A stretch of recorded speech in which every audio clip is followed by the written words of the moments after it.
Hey guys, FixAlex here, Toyota Sienna 2023. I'm gonna show you how to replace cabin air filter. Open your glove compartment and remove your shock for your glove compartment. On the both side there is two clips of your glove compartment. Just do it like that, and then same thing on the other side. And now you can remove your glove compartment. This is your cabin air filter. There is two clips, as you can see on the side. Remove the cover for your filter, take the filter out.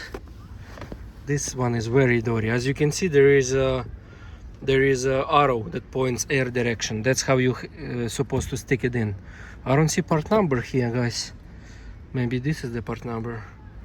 Okay, so anyway, arrow up, stick it in, the cover back, put the cover back, click, and that's it. And now you just need to put back glove compartment. Stick it on the bottom first, just like that. Then just close it and put your shock back. And that's it. Thank you for watching. Subscribe to our channel and comment what else should I record next about this car. Thank you and bye.